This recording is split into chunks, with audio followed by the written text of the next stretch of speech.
que alegria ter você conosco, acompanhando mais um episódio do nosso ministério.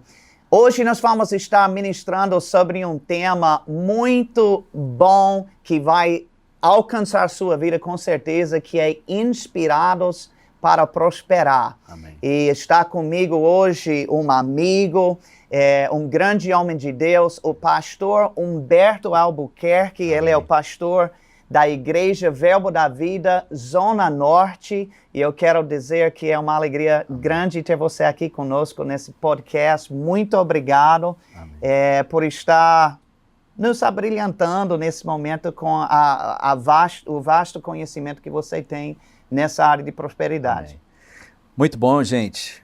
Pastor Delry, muito obrigado por esse convite para a gente bater esse papo aqui, trocar algumas ideias. E, gente, valeu, eu creio que vai ser bênção. Vamos falar aqui coisas que podem te inspirar muito. De fato, a palavra de Deus sempre vai te inspirar, né? Então, para a gente será muito bom a gente estar compartilhando aqui. Eu creio que vai ser uma grande bênção para todos nós. Glória a Deus. Inclusive, a gente estava conversando um pouco antes a respeito de um livro, né, que você está no processo de escrever. Eu já estou dando a deixa aí para você que está nos acompanhando para já fazer a sua pré-reserva, viu? Que quando sair, você já pode adquirir. Inclusive, eu creio que no decorrer dessa conversa vai dar muita vontade para você pegar nesse livro. Mas o nome desse livro é justamente Inspirados para Prosperar. Então, eu acho que é um bom pontapé para a nossa conversa, para que você pudesse, em primeiro lugar, falar o que foi que lhe inspirou a escrever um livro chamado Inspirados para Prosperar. Amém. Esse tema, né, a prosperidade, ele sempre passou no meu coração, na minha mente, sempre, vez por outra, eu pensava nisso. E sempre tive um pouco de resistência no início, né? Mas acreditei mais na frente com o Espírito Santo mesmo construindo dentro de mim a importância de trazer um equilíbrio nessa área, né? A gente sempre encontra em algumas doutrinas, né, o desequilíbrio. E a gente sabe que todo extremo é perigoso. E o Senhor começou a construir dentro de mim essa questão da prosperidade, não somente a prosperidade financeira, mas a prosperidade bíblica, que envolve também a parte financeira, né? Porque a prosperidade bíblica, ela começa por dentro, né? No espírito, ela afeta todas as áreas da nossa vida, próspero por dentro, no espírito, próspero na alma, né? Nas emoções, saúde emocional. Isso é prosperidade, ter uma saúde emocional, principalmente nos dias de hoje, né? Prosperidade no corpo físico, né? Saúde no corpo físico, prosperidade nos relacionamentos, prosperidade onde você trabalha, prosperidade também financeira, né? Então eu creio que essa é a ideia de Deus para nós, porque Deus tem planos para os seus filhos, né? Todo pai, ele tem planos para seus filhos. Então você pode ajudar uma criança, você pode ajudar um amigo seu, ou filho de alguém, mas você não tem plano para aquelas crianças. Mas Deus tem planos para os seus filhos, assim como a gente tem planos para os nossos filhos. Então, quais os planos que Deus tem para a gente? Colocar a gente para baixo ou para cima? Colocar para cima, né? Então, e se Deus não quisesse que a gente fosse próspero, Deus não nos ensinava a ser próspero, né? E aí, pensando em tudo isso, essa inspiração começou a vir e foi muito inspirado mesmo, ao ponto de eu segurar esse nome, né? Inspirados para prosperar. De fato, até eu acredito que a gente poderia doutrinariamente, de uma forma mais didática, inspirados para entender que somos prósperos, né? Mas a inspiração para a prosperidade fica mais abrangente para que as pessoas entendam o que vai estar embutido dentro desse livro. Não sei se... Eu sei por experiência, né? Em janeiro eu faço 25 anos de ministério. Então, eu sei que no decorrer desse tempo, essa palavra prosperidade, para algumas pessoas, isso surte um efeito negativo no contexto de igreja, porque quando elas ouvem essa palavra, algumas pessoas, elas acham, olha, lá vai falar sobre dinheiro de novo, vai querer tirar dinheiro do povo, e eles entendem que a mensagem de prosperidade. E é claro que a gente vê desequilíbrio em todo e qualquer assunto. Existe ministros que já roubaram, né? Mas a gente não pode jogar fora todo um ensino bíblico equilibrado da palavra de Deus por causa de alguns extremos e maus usos daquela palavra. Mas é um fato que eu tenho certeza que você tem observado isso também, né? De pessoas, quando você usa a palavra prosperidade, é como se fosse quase um palavrão, né? Que, olha, isso, prosperidade não, você só está querendo enriquecer, você está criando mecanismos para ganhar dinheiro. E, na verdade, a palavra prosperidade é bíblica. Isso não é uma coisa que a gente tirou da cabeça. De onde nós tiramos, de fato, é da Bíblia, né? Então, você tem tido algumas experiências com pessoas, assim, batendo de frente, ou chateados, ou até julgando a nossa mensagem sobre esse assunto? Sim, sempre vai ter pessoas que, de fato a Bíblia diz, né? Se você quiser viver uma vida piedosa, você será perseguido, né? Então eu acredito, o que é interessante, eu me lembrei você falando isso, é que é muito normal, principalmente no Brasil, não sei lá nos Estados Unidos, mas é muito normal no Brasil dar cartões no final do ano para pessoas e dizer saúde e prosperidade. Todo mundo faz isso.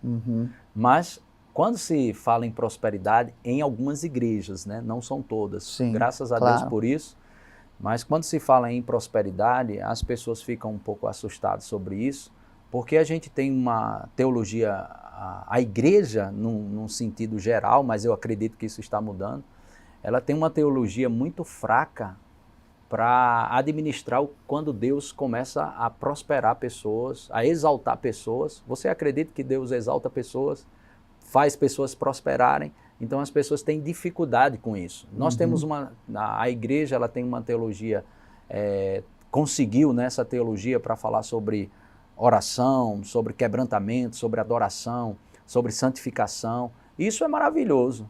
Mas esse camarada que orou, esse camarada que se santificou, esse camarada que vive uma vida no altar e tem uma vida com uma conexão muito forte com o Espírito Santo, e aí Deus resolve fazer esse camarada prosperar.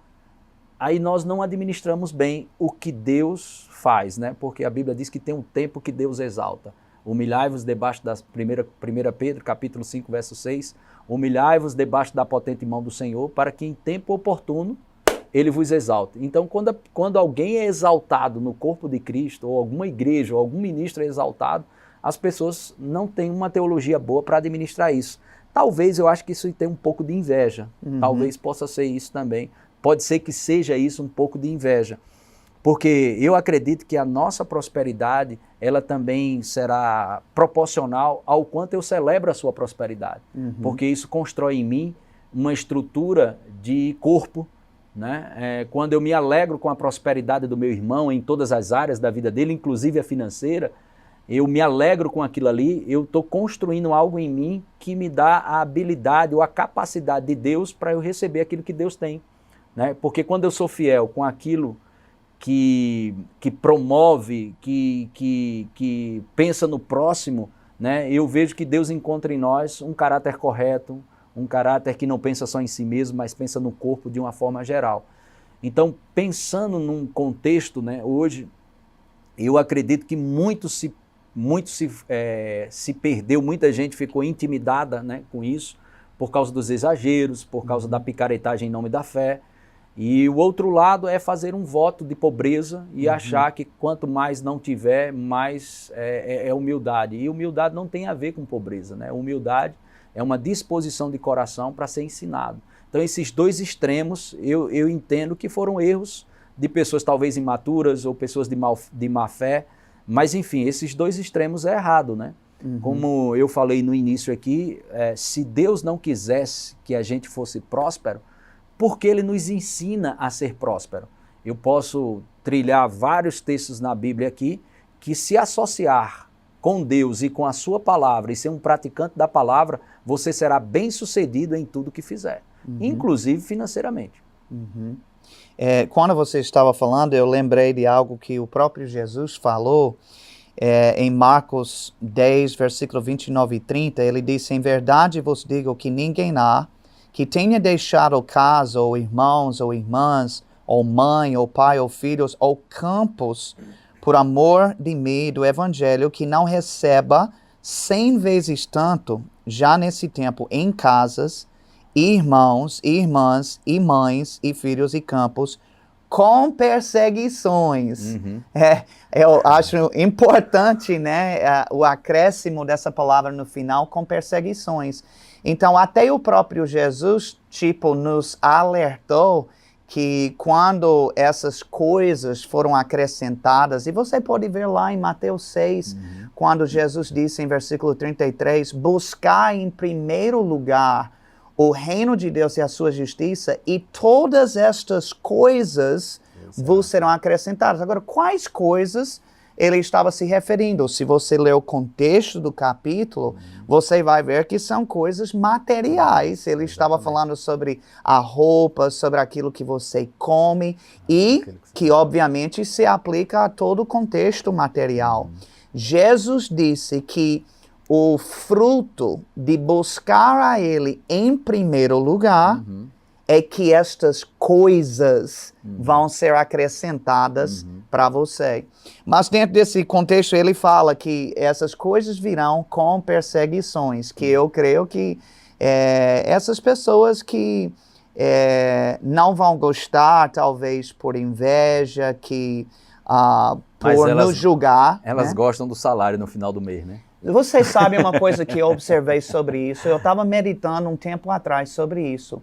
Tem algumas pessoas que batem mesmo de frente contra a pessoa que fala sobre prosperidade. Mas sabe o que eu observei? Muitas vezes a pessoa que está batendo está mais próspero no sentido de posses, de salário, de bens materiais, do que a própria pessoa que ele está criticando. Isso. Eu acho bem interessante isso. Se prosperidade, então, se fosse tão ruim, como ele está falando, por que ele não abre mão, então? Por que ele não doa tudo para uma instituição, né? Ou para uma ONG ou lugar qualquer, se fosse tão maligno como ele pensa? Amém.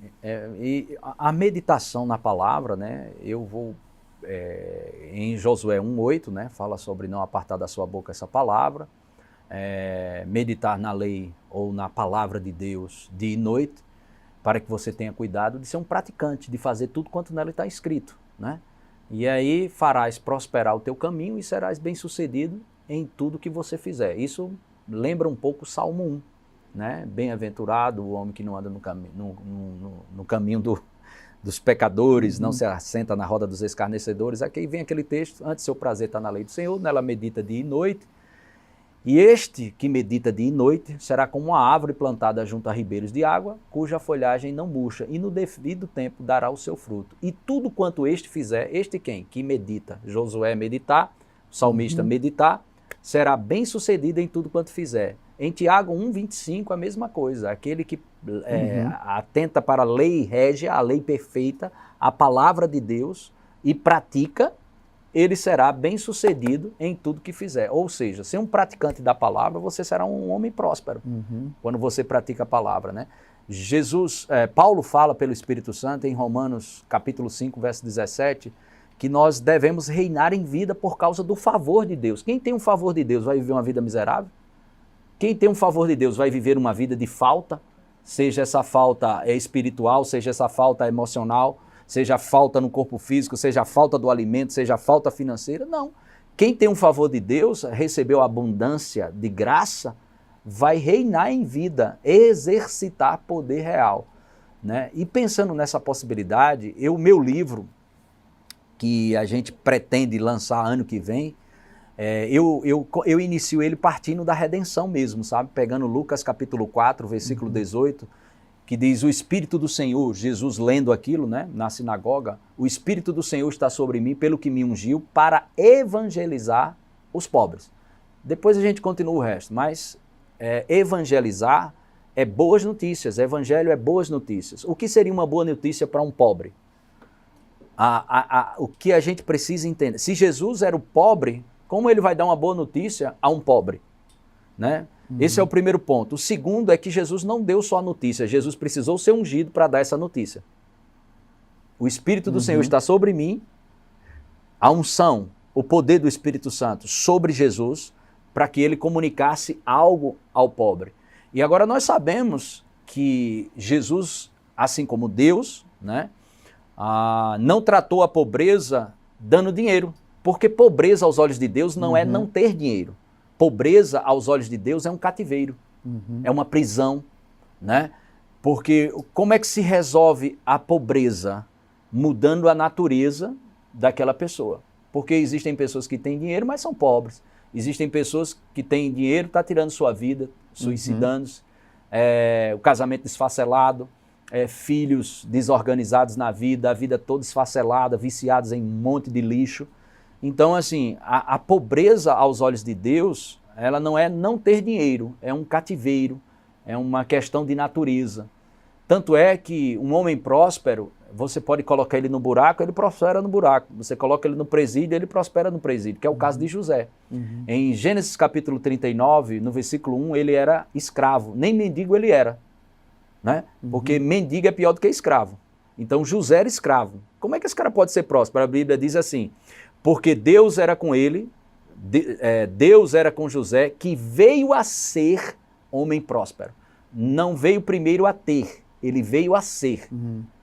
E lá no outro versículo, ele começa a Potifar viu que o Senhor era com José. Potifar não viu Deus. Potifar viu o que José produzia mesmo sendo um escravo. Ou seja, onde José colocava a mão, prosperava. E aí Potifar disse, Deus está com esse homem, porque onde esse homem vai, as coisas acontecem. Então, a prosperidade, aos olhos de Deus, é uma questão de natureza. Não é a vida do homem, Jesus deixou claro, não consiste no que ele tem, né? A vida do homem não é fundamentada no que ele tem, mas no que ele é. Então a prosperidade, à luz da redenção, quando nós nascemos de novo, nascemos como filhos de Deus, 2 Pedro 1,4, participantes da natureza divina, o Espírito Santo habitando dentro de nós, como a gente pode viver uma vida miserável, tendo o próprio Deus habitando dentro da gente? O Deus que fez os céus, a terra e tudo que neles há, esse Deus de fato habitando dentro de nós, e é assim que nós cremos. Como nós podemos ser pessoas normais? Nós vamos prosperar se entendermos o que a Bíblia está falando. Agora, a gente sabe que a prosperidade, falando agora da prosperidade financeira, né? A gente não vai levar nem a colherinha que mexe o café se for arrebatado, né? Então a gente não tem que estar vivendo uma vida de ostentação, vivendo uma vida de vaidade, né? E coisas erradas nesse sentido de ganância, né? E quando o problema não é a riqueza, o problema é a fascinação, né? A riqueza como o senhor da sua vida, aí se estabelece uma entidade demoníaca, né? Que é Mamon, né? Ela fica como senhor, mas a riqueza, ela pode ser uma boa serva, né? Como a gente aprende isso. Então eu acredito que é uma questão mesmo de natureza, é uma mudança de mentalidade, entender. E eu fico sempre pensando, onde as pessoas estão com a cabeça. Esse é um salmo que até eu conheci antes de ser crente. Bem fácil. Salmos 23, verso 1. O Senhor é meu pastor, nada me faltará. Então, no reino de Deus não existe falta e nós não estamos a caminho do reino, né? Em Colossenses 1,13 diz que a gente foi transportado, fomos libertos do império das trevas e transportado para o reino, né? Então a gente não está a caminho do reino, nós estamos no reino agora mesmo. Então existem leis espirituais e existem leis naturais. Quando a gente nasce de novo, a gente tem acesso a essas leis espirituais que nos favorece a ser bem-sucedido aqui na terra. E a vontade de Deus? Qual a oração que Jesus faz em Mateus capítulo 6? Seja feita a vontade do Senhor, aqui na terra, como é no céu. Então, se a vontade de Deus que está no céu deve ser estabelecida, essa deve ser a nossa oração, essa deve ser o entendimento da igreja. A vontade de Deus aqui na terra, como é no céu não existe doença, no céu não existe falta, no céu não existe miséria. Então, qual é a vontade de Deus na terra? a que seja a que está no céu. Então, pensando desse ponto, eu acredito que a gente tem que pensar mais sobre isso. E as contas, né? Eu vejo tanta gente falando sobre esse cuidado com essa coisa do dinheiro, isso, aquilo, outro. O dinheiro, para a gente, deve ser uma coisa bem simples, é um servo. O dinheiro a tudo atende, está lá em Eclesiastes. Né? O dinheiro ele acelera alguns processos. As pessoas são contra esse ensinamento, mas estão pedindo dinheiro para missões, estão pedindo missionários pedindo dinheiro, isso, aquilo, outro, e são avessos a isso. E tem muito dinheiro correndo em mãos erradas, traficantes, bêbados, viciados, pedófilos, tudo, e o dinheiro se andando lá pela igreja não saber lidar com algo. Ah, mas a questão do dinheiro é perigoso. Combustível é perigoso, então tem que andar a pé. Energia é perigoso, você tem que tirar a energia da sua casa porque também é perigoso. Então não é porque algo é perigoso que nós não podemos administrar com a sabedoria do Espírito Santo. Então eu creio que se a igreja entender a importância, porque você vai pagar uma conta no banco, os caras não aceitam oração, né? Não, com certeza não. Então eu acho que a igreja pode ter esse despertamento bem maior no que diz respeito à prosperidade financeira, que a gente está tocando nesse ponto, mas eu quero deixar bem claro para vocês que estão nos ouvindo, que a prosperidade bíblica, ela não resume a dinheiro, não se resume a riqueza, a ouro, a diamante, não. A prosperidade bíblica, ela é ampla, ela é algo... Prosperidade é bíblica, ela envolve o nosso novo nascimento, essa nova vida em Cristo. Eu costumo dizer, pastor Delry, que um homem próspero é um homem ungido, capacitado por Deus para suprir as necessidades da humanidade. Por que a igreja está aqui? Para suprir as necessidades da humanidade, sejam elas espirituais, apresentando o plano de salvação, seja ela emocional, mostrando a Bíblia para uma renovação da mente, seja corpo físico, cura divina, seja nos relacionamentos, temos a Bíblia para instruir as pessoas a ser bem-sucedido nos seus relacionamentos, ser produtivo, temos a Bíblia para dizer isso, e receber, aprender a desfrutar de riqueza aqui na terra, também a Bíblia tem. Então, ela é ampla, a prosperidade de Deus. Muito bom. Olha, inclusive, você falou que prosperidade não é só dinheiro. Até porque existem coisas que dinheiro não compra. É verdade. Dinheiro não compra saúde. Isso. Dinheiro não compra alegria. Dinheiro não compra paz, né? Tem muitas coisas que o dinheiro é incapaz de suprir. Mas, obviamente, faz parte desse universo. Até porque eu acho que o problema que entra é a questão do propósito da prosperidade. A questão é o seguinte: quanto menos eu tenho, menos eu posso repartir. Quanto mais eu tenho, se meu coração estiver alinhado com Deus, mais eu posso também contribuir para o reino, né?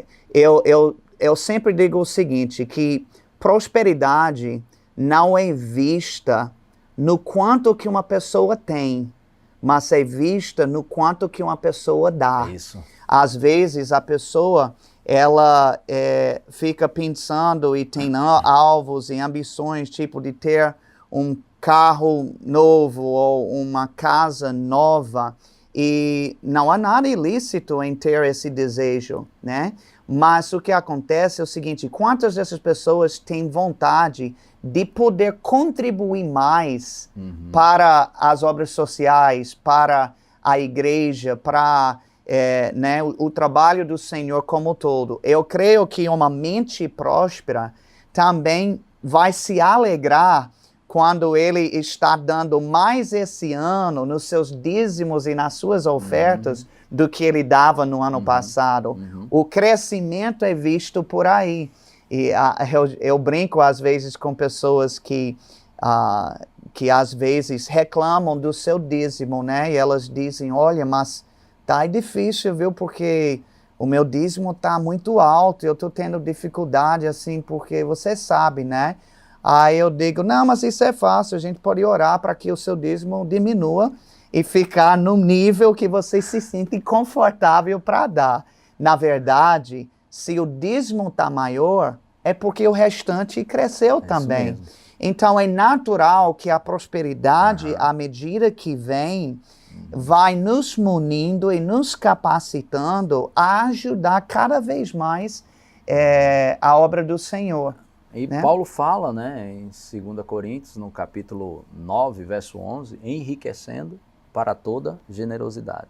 Enriquecendo Exatamente. para toda generosidade. Se a gente não é inspirado para caminhar na arena da generosidade, nós perdemos o propósito da prosperidade financeira, né? Sim. Então, o que nos qualifica e nos deixa aptos a receber finanças, riquezas, é a nossa generosidade, né? Porque estamos expressando o caráter de Deus, solucionando problemas, manifestando Jeová Jireh. Como a gente representa Deus, nós não somos ministros ou cristãos ou filhos de Deus, então vamos representar o reino suprindo necessidade de pessoas mesmo. Né? E essa parte da generosidade, eu acredito que ela traz o senso de propósito da prosperidade financeira. Se você caminhar na generosidade, você vai saber o que é prosperidade. Porque eu acredito que a prosperidade financeira é muito mais para dar do que para receber, né?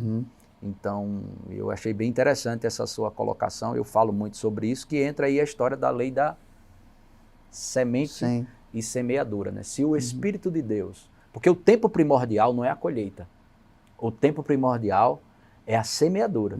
Se o Espírito Santo consegue construir em você um caráter de semeador, plantando por onde passa, semeando, sendo generoso por onde você passa, e o Espírito Santo, nesse caminhar com você, no tempo de prioridade, que é o tempo da semeadura, você está se qualificando para receber a colheita. É no caminhar da semeadura que Deus constrói dentro de você algo tão precioso que você não vai perder o senso de propósito quando as colheitas chegarem. Né? E eu creio que todo cristão bem-sucedido, falando agora do aspecto financeiro, ele é um centro de distribuição das bênçãos de Deus aqui na terra. Ele vai financiar propósitos, ele vai abençoar vidas, vai mudar destinos de pessoas, sendo generoso na vida de pessoas, mudando a história mesmo e até mudando o destino de pessoas por causa de colocar o dinheiro como servo e não como senhor. Né? Há um provérbio que diz que a alma generosa prosperará.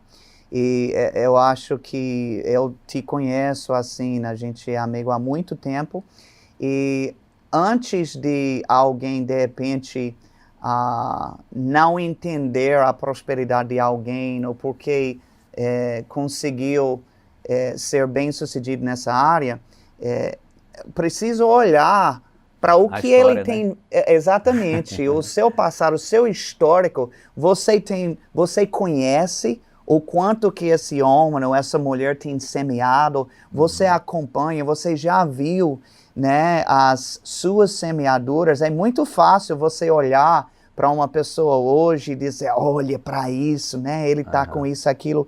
Mas quanto essa pessoa já investiu no reino de Deus? Volta aquela história, né, que a gente falou, quando Deus resolve exaltar, a gente não administra bem, né? Ninguém vê as pessoas, ficam animados quando ele é generoso. Mas esse generoso vai prosperar. Exatamente. Então a gente fica, vai lá, a gente fica feliz, nós choramos de alegria, aquela coisa toda, quando o cara está dando, pá. Mas quando Deus vai trazer a colheita para esse camarada, diz que ele está fazendo coisa errada.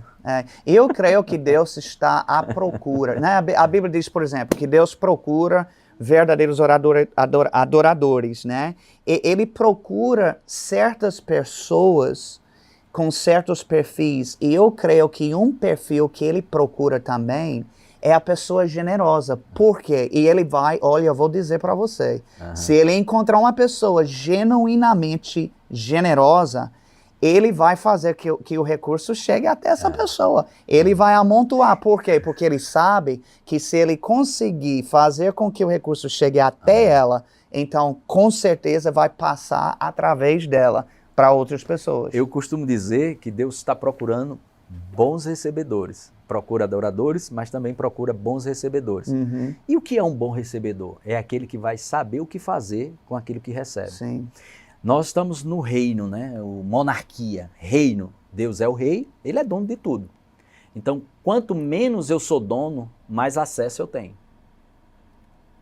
Então, quanto menos eu sou dono das coisas, mais acesso às riquezas de Deus eu vou ter. Porque Deus nos chama para um projeto de mordomia aqui na Terra, para ser aqueles que Deus vai usar para suprir projetos de igrejas, missões mundiais, nos continentes, financiar livros, bíblias, abençoar pessoas, levantar pessoas, fazer coisas extraordinárias, né, por inspiração do Espírito Santo, com a generosidade, né? Então, eu creio que está chegando. Nós vamos ver, já tem hoje, né, grandes homens de Deus, né? Eu acho que você conhece muito bem o Kenneth Copeland. Eu estava lá, não foi ninguém que me disse isso, eu estava lá em Dallas, na igreja lá, na igreja... Eagle Mountain Church. Isso aí. Obrigado, Dério. Glória. Então, eu estava lá, rapaz, numa conferência lá, e a gente estava vendo lá as ministrações, tudo, e apresentou também um novo jato que ele tinha ganho, né? Na igreja dele lá tem estacionamento para carro, para ônibus e para avião, né? Então, o pessoal pode olhar aquilo ali, caramba, para que isso aqui tudo? Só que quando ele estava mostrando um jato novo que eles compraram, a diretoria se apresentou, os líderes do ministério dele disseram, vocês estão vendo esse jato novo aqui, né, chegando? Mas esse homem aqui já doou 23 aviões para projetos missionários em todo o mundo. Uau. Nós temos 80 escritórios espalhados pelo mundo, nós financiamos pesquisas para medicações que hoje está curando pessoas no mundo todo. Nós financiamos projetos para tirar fome de pessoas no mundo todo e já doamos mais de 23 aviões. Então, a turma olha aquilo ali, é muito fácil criticar, para que isso, aquilo, outro, mas, rapaz, se o cara tem um propósito dele é mundial, ele não vai andar de cavalo, né? Exatamente. Nem de carro. Se o propósito dele é 80 escritórios no mundo todo, Deus vai colocar um jato na mão dele. Então, é proporcional ao chamado de cada um. Agora, eu não acredito que um homem de Deus precisa de um jato para estar ostentando, para estar mostrando no Instagram ou isso, aquilo, outro. Não, mas aqueles que têm um propósito, eu acho que essa ficha, vamos dizer assim, essa revelação está caindo no coração das pessoas para entender isso, né? Torna a dizer e deixar claro aqui nesse momento aqui com o pastor Del, que a ostentação ela é maligna, a vaidade é maligna, a picaretagem em nome da fé, mas eu vou te dizer, a igreja, por exemplo, a igreja nunca chegou numa plenitude no ministério de cura. A igreja tem que melhorar muito. Quando eu falo igreja, o corpo de Cristo. Nós vamos ver milagres extraordinários antes do arrebatamento. Algo muito, mas muito grande mesmo nessa área. Porque, de fato, não é nenhuma promessa estabelecido que Jesus levou as nossas enfermidades e dores. Nós vamos ter essa revelação plena antes do arrebatamento com sinais, prodígios e maravilhas. Mas o ministério de cura, pastor Del, sem dinheiro é um ministério doente. Os maiores ministérios de cura no mundo hoje, cristãos, eles são altamente favorecidos financeiramente também para sustentar esse lado aqui. São ministérios que têm satélites hoje, são ministérios que fazem eventos. Você imagina um evento aí com 500 mil pessoas, 1 milhão de pessoas. Você vai precisar de estrutura. E essa estrutura não cai do céu, né? Isso verdade. É tudo financiado pelo dinheiro. Eu digo, até aqui mesmo, na nossa igreja, eu sei quanto que a gente gastou para construir essa igreja, né? Que hoje a gente não poderia nem estar fazendo esse programa, por exemplo. Tem pessoas que estão recebendo a palavra, estão sendo edificados, instruídos, mas isso só é possível porque o recurso foi chegando para que a gente pudesse proporcionar esse meio. Né? Desde que Gênesis, quando Deus falou com Abraão, ele disse o seguinte para ele. Ele disse, olha, eu te abençoarei e você será uma bênção. Observe o que vem primeiro, pastor Humberto. A gente não pode ser uma bênção sem primeiro ser abençoado. Então, essa é uma ordem necessária. A gente vê duas coisas aí. Primeiro, eu preciso ser abençoado para poder abençoar. Mas a segunda coisa é que uma vez que eu sou abençoado, eu preciso lembrar o porquê que eu sou abençoado, para que eu possa, de fato, ser uma bênção para as pessoas. Tem outra passagem lá em Deuteronômio, capítulo 8, onde Deus... e é interessante a maneira que ele fala, ele não condena o povo de Israel por ter construído casas novas, por ter prata e ouro, por ter muito gado. Ao contrário, ele deixa claro que ele estava envolvido naquilo. Ele se moveu para que eles estivessem.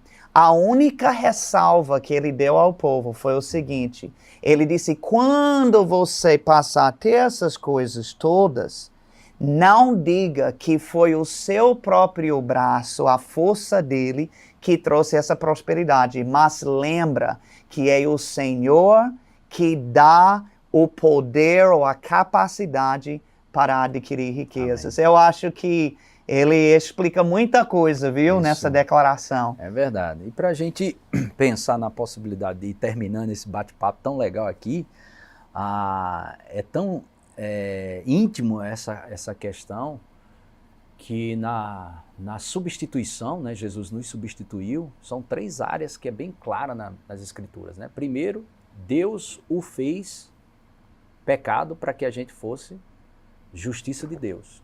Né? 2 Coríntios, capítulo 5, verso 21. Deus o fez pecado para que a gente pudesse ser justiça de Deus. Isaías 53, versículo 4 e 5, diz, certamente ele tomou, né, as nossas enfermidades, levou sobre si as nossas doenças, ferido de Deus e oprimido, mas ele foi traspassado pelas nossas transgressões, moído pelas nossas iniquidades, o castigo que nos traz a paz, ou seja, o que Jesus tinha que pagar, o que tinha que ser pago para que a gente pudesse ter paz, ou ter o shalom de Deus, né, foi pago. E ali remete mesmo à questão da cura física. E pelas suas pisaduras, fomos sarados. Então ele pegou as nossas doenças para a gente andar em saúde. Então na mesma cruz que levou os nossos pecados, levou as doenças. Então, por que ele levou nossos pecados? Para a gente ficar livre. Por que levou nossas doenças? Para a gente ficar livre. Mas ele fez isso também com a pobreza. Em 2 Coríntios, capítulo 8, versículo 9, Paulo diz, mas conheceis a graça de nosso Senhor Jesus Cristo, o favor dele, que sendo rico, se fez pobre, para que pela sua pobreza vos tornasseis rico. Se a gente for pegar essas palavras gregas de pobreza e o contexto, não está falando nada do aspecto espiritual, está falando o aspecto financeiro mesmo, aquilo ali. E voltando, remetendo por isso que eu puxei essa inspiração para a nova aliança, na redenção mesmo. O livro vai falar muito, puxando da redenção até os últimos dias, sobre esse aspecto, porque é uma questão de cativeiro mesmo. Lucas 4,18, o Espírito do Senhor está sobre mim, pelo que me ungiu para evangelizar o pobre. Aquela palavra pobre ali é a palavra pitocos, que ela tem a ver com as 3 áreas.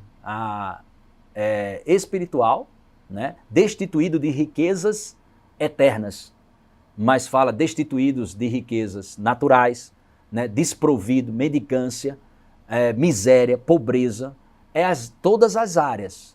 Pobreza em estado geral, espiritualmente, emocionalmente, fisicamente, nos relacionamentos, em todas as áreas.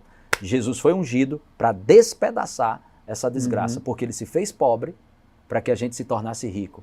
Então, as pessoas falam assim, mas quando eu nasci de novo, se Jesus me substituiu, como é que eu sou pobre ainda? Então, aí é onde começa a nossa fé, a renovação da mente, a nossa maturidade, porque uma coisa é o novo homem e outra coisa é o homem espiritual. O novo homem é o que nasceu de novo, mas o homem espiritual, ele não será julgado, mas ele vai julgar todas as coisas, porque o homem natural, que é o homem recém-nascido ou nasceu de novo, ele é um homem nascido de novo, mas ele não é maduro espiritualmente para desfrutar daquilo que foi liberado. Porque Gálatas capítulo 4, verso 1 diz que, mesmo sendo dono de tudo, enquanto é criança, é igual a um servo. Então, toda essa conversa que a gente teve, a gente girou em torno de algo, de estrutura de caráter, estrutura por dentro, do coração de generosidade, de administrar bem o que vai vir para as nossas mãos, né? para ter um propósito. E esse propósito é bem íntimo a essa expressão, generosidade. Ser uma distribuição, tanto de coisas espirituais, dons e talentos que Deus nos deu para abençoar as pessoas, finanças, palavras, tudo estamos aqui para semear a nossa vida na vida de alguém.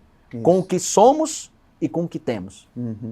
Eu acho muito interessante Deuteronômio capítulo 28. Porque é um capítulo que fala sobre as maldições e sobre as bênçãos de Deus. E ele deixa bem claro aquilo ali. Quando você analisa, as maldições que ele descreve é a falta, é a escassez. Já as bênçãos é a provisão, é o suprimento. Exatamente. O próprio Deus deixa claro. Só que é interessante como o diabo ele consegue fazer a cabeça das pessoas. E você tocou nesse assunto, e eu acho importante a gente bater um pouco nessa tecla, porque, veja, prosperidade para o Filho de Deus, e é isso que você está deixando claro, não é algo que a gente está procurando adquirir. É algo que nós somos, é algo que nós temos. Inclusive, 3 João, versículo 2, é muito interessante, porque diz assim, amado, desejo que te vá bem em todas as coisas, e que tenha saúde, assim como bem vai a tua alma.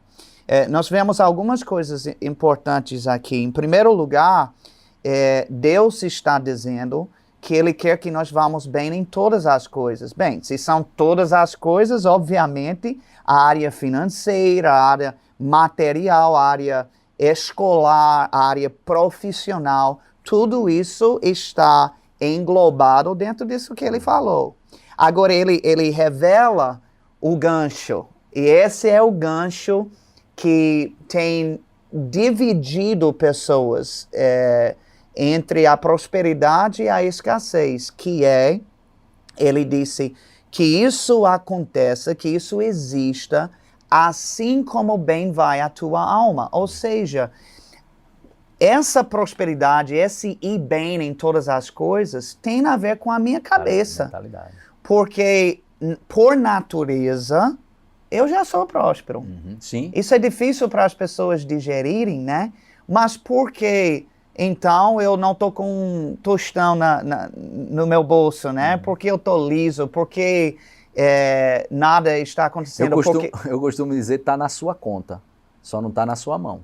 Porque a gente não é herdeiro. Sim, exatamente. Né? E como faz para sacar? Fé. E você não vai ter fé se você não renovar a sua mente.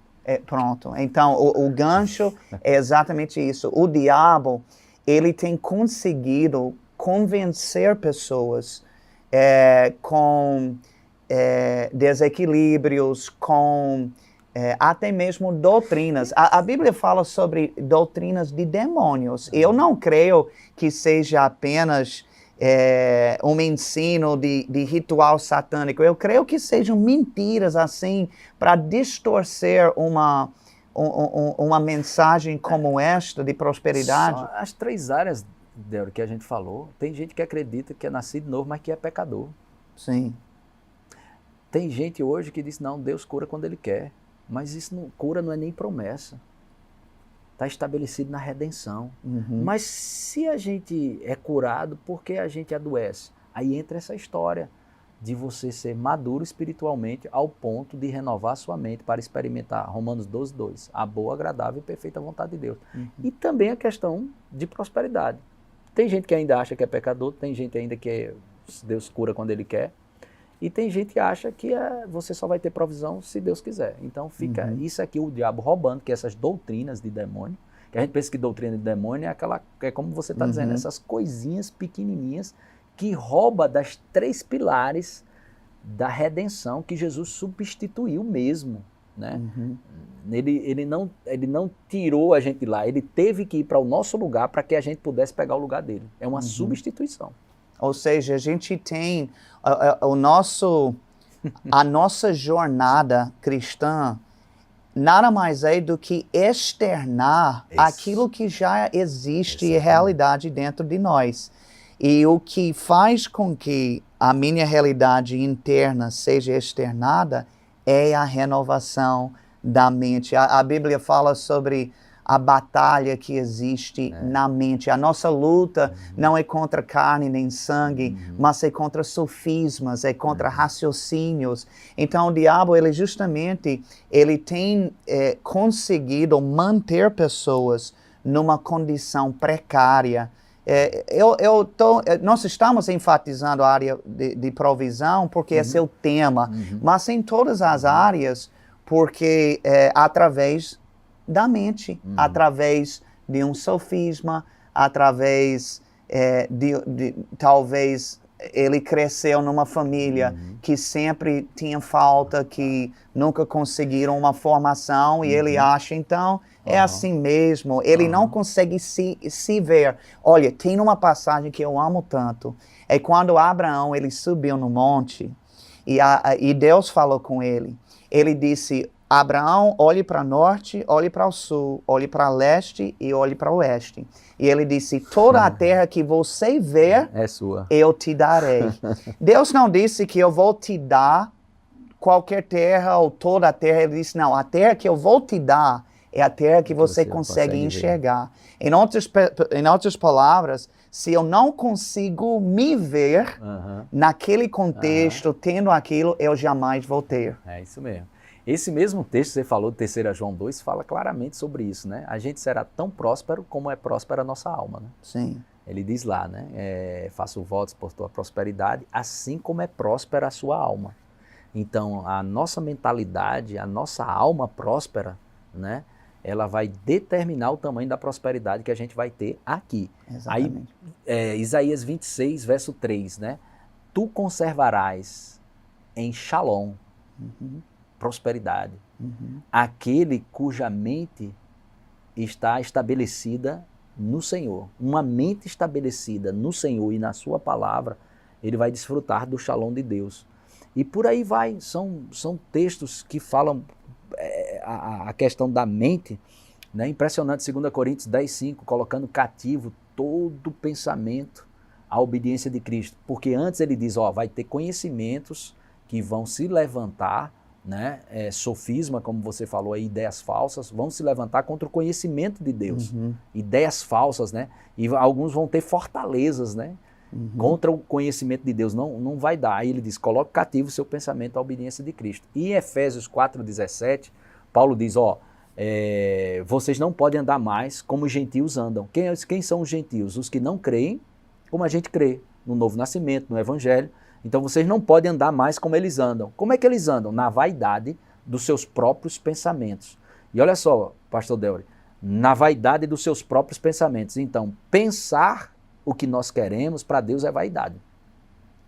E a primeira coisa que traz, isso é Efésios capítulo 4, versículo 17, no verso 18, aí desencadeia os problemas de pensar como os gentios pensam, ou pensar como o mundo pensa. Pensar como o mundo pensa, aí ele descreve o que vai acontecer. Sabe qual é o primeiro? Apagão do entendimento, mas não é entendimento natural. Você vai saber que 2 mais 2 é 4. O entendimento espiritual dá um apagão. Obscurecidos de entendimento. Então é a primeira coisa que o cara perde quando ele começa a pensar como a humanidade pensa. Então é tão importante isso que você está falando, né? Da questão da mentalidade, né? Os padrões de pensamento que você tem na mente. Isso vai te ajudar a trazer para fora o que já está estabelecido no seu espírito. Né? E eu creio que esses padrões de pensamento estabelecido na nossa mente, através da palavra, pensar o que Deus diz que a gente deve pensar, isso vai te ajudar muito a não bloquear a sua fé, porque o seu coração vai em lugares que sua mente ainda não foi. Então eu creio que essa mudança de mentalidade é imprescindível para todas as áreas, né? Porque, por exemplo, as pessoas estão vivendo pelo que sentem. Né? Esse é o reino dos sentidos. Quem vive no reino dos sentidos é quem não nasceu de novo. Então, se a gente for viver pelo que sente, pelo que acha, a gente não estava nem conversando aqui. Né? Nem as ações que a gente fez, a gente vive pela fé. Né? E fé é a evidência de realidades que não chegou ao reino do sentido. Fé é a evidência, é a prova de que existem coisas que apenas não chegou no reino dos sentidos. E as pessoas às vezes fazem, mas rapaz, vocês têm que ser realistas. E o que é mais real para você do que a palavra de Deus? A nossa realidade está fundamentada, é diferente do mundo, porque o mundo se fundamenta em algo que é visível e que os sentimentos podem tocar e pegar. Mas a nossa realidade como cristão se fundamenta na palavra, que a gente não vê, não pega, não toca, não sente, porque ela é espiritual. Jesus disse, as palavras que vos tenho dito são espírito e são vida. Então as pessoas dizem, não, rapaz, vocês crentes têm que ser realistas. A gente é o povo mais realista que tem. Só que a nossa realidade não se fundamenta no que se vê. A nossa realidade se fundamenta justamente no que não se vê, porque é eterno. Pois é, muito bom, viu, pastor Humberto?